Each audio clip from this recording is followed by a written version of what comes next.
আমরা ক্লাস 9-এর কোষে দেখি 8.2 এর অঙ্কগুলি সমাধান করব। 8.2-তে তোমাদের বইয়ের পৃষ্ঠা 115-তে তোমরা 8.2 এর অঙ্কগুলিকে পাবে। উৎপাদক বিশ্লেষণ যেটা তোমাদের আছে তার আমরা 8.2 এর সমাধান করব। এর আগে 8.1 এর অঙ্কগুলো আমি আগের ভিডিওতে দিয়েছিলাম। যদি কারো না দেখে থাকো যদি কেউ, তাহলে অবশ্যই আমার ভিডিও ডিসক্রিপশন লিঙ্ক থেকে সেই ভিডিওগুলোর লিঙ্ক নিয়ে দেখে নিও। তো চলো আজকে আমরা 8.2 এর যে অঙ্কগুলো উৎপাদক বিশ্লেষণ করতে দিয়েছে সেগুলোর কিছু অঙ্ক সমাধান করা যাক। একের দাগের অঙ্কটা দেখো কি বলেছে, x⁴/16 y⁴/81। চলো অঙ্কটা করে ফেলি। তাহলে কোষে দেখি 8.2 একের দাগের অঙ্ক, x⁴/16 y⁴/81। কি করবো আমরা, অঙ্কটাকে প্রথমে সাজিয়ে নেব। x²/4 তার হোল স্কয়ার লিখতে পারি।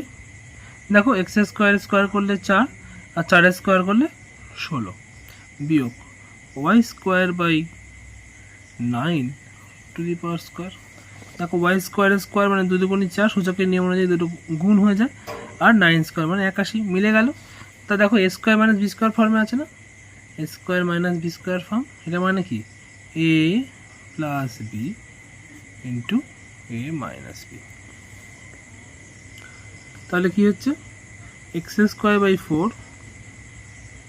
Plus y²/9 x²/4 minus y²/9 হয়েছে।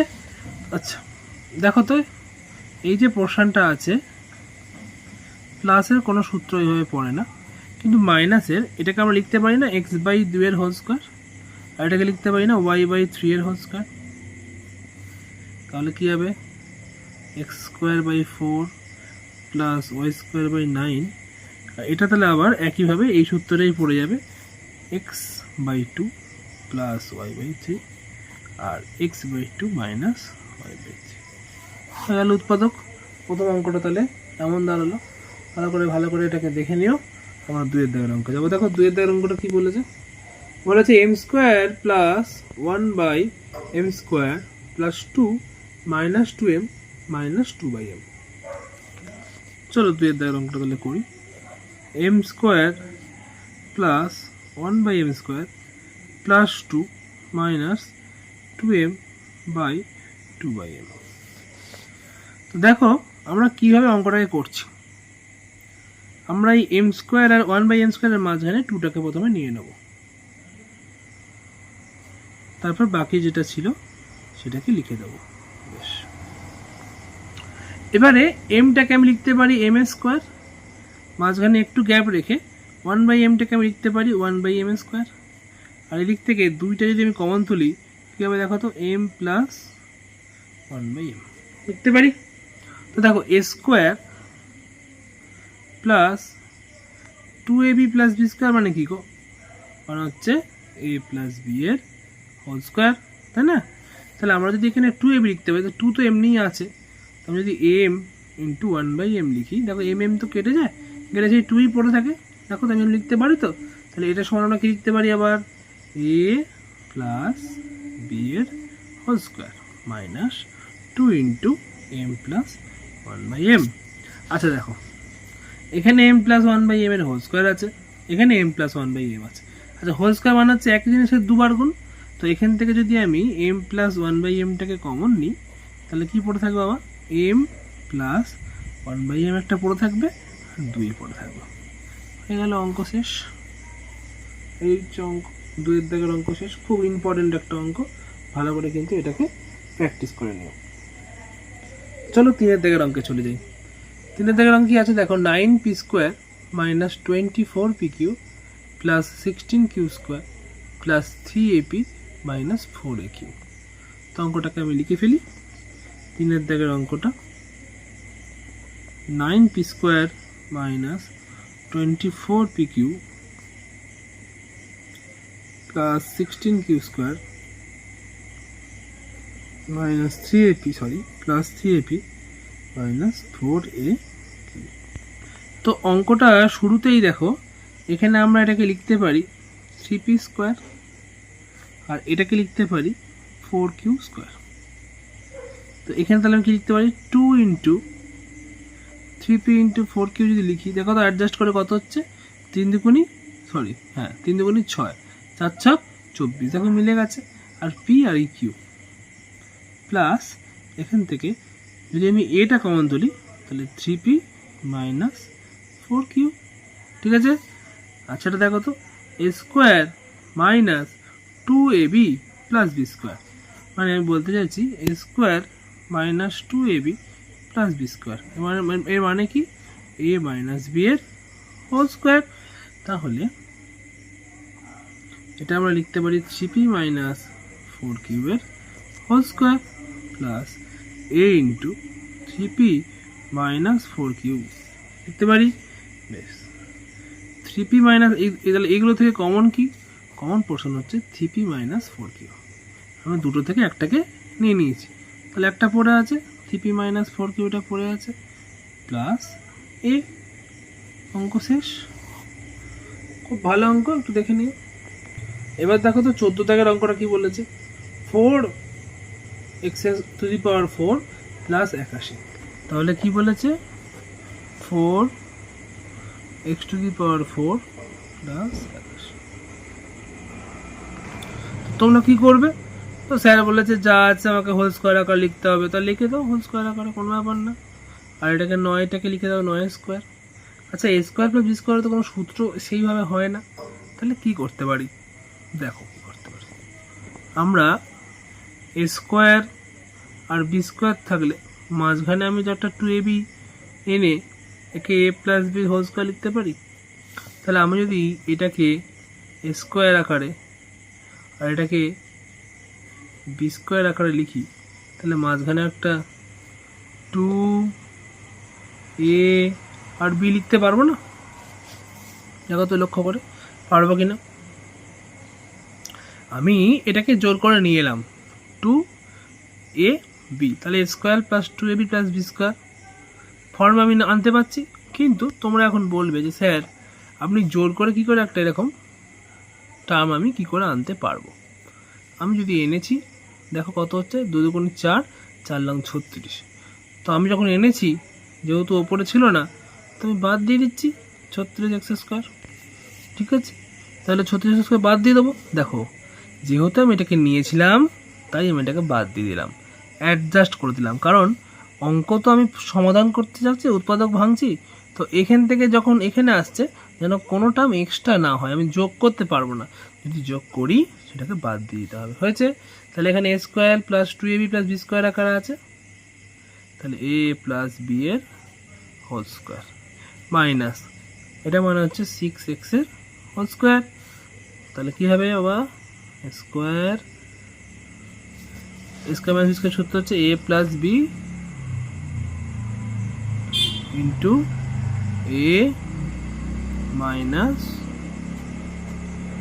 হচ্ছে, তাহলে এটা হচ্ছে 4 দাগের অঙ্কর উত্তর। এবার না করো 5 দাগের অঙ্কটা। 5 দাগের অঙ্কটা কী বলেছে দেখে নাও, কি বলেছে, x to the power 4 minus 7x square plus 1, তাহলে x to the power 4 minus 7x square plus 1 হচ্ছে অঙ্ক। কী করবো দেখো তো কীভাবে কী করা যায়। আমি এটাকে লিখতে পারি x স্কোয়ারের হোল স্কোয়ার, বেশ। এটাকে লিখতে পারি 1 স্কোয়ার, বেশ। তাহলে আমি কি করব, এবারে মাইনাস আমার মাঝখানে লাগবে কত 2ab প্লাস দিতে পারি, প্লাস 2ab দিতে পারি।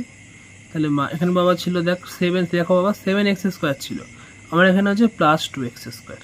তোমরা একটা প্রশ্ন করবে স্যার এখানে আপনি মাইনাস দিলেন না কেন, খুব ভালো করে বুঝবে। আমার এখানে ওপরের অঙ্কে দেওয়া আছে -7, আমাকে এটা অ্যাডজাস্ট করতে হবে। আমি যদি এখানে -2 দিই তাহলে আমাকে এখানে -5 দিতে হবে। এর ফলে সমস্যা কী হবে, দিতে পারি, দিলে এটাকে আমি আর পূর্ণবর্গ আকারে কোনোভাবেই লিখতে পারবো না। কিন্তু যদি আমি এটাকে +2 দিয়ে এটাকে -9 দিই তাহলে এটাকে আমি 3 স্কোয়ার লিখতে পারবো, একটা নতুন অঙ্কটাকে আমি এগোতে পারবো। আমার লক্ষ্য হচ্ছে অঙ্কটাকে কত সহজে আমি সমাধান করতে পারছি, কত তাড়াতাড়ি এগোতে পারছি, সেই কারণেই আমি এখানে +2 দিলাম, -2 দিতে পারতাম, কিন্তু তাহলে এখানে কি হতো, -5 হতো, কিন্তু সেটা আমাদের অ্যাডজাস্ট করা যেত না। তাহলে আমি এখানে কত লিখব, -9x²। তাহলে এখানে তো a² + 2b + b² মানে a + b এর হোল স্কয়ার, মাইনাস এটাকে আমি লিখতে পারি 3x²। তাহলে a + b আর এখানে a - b।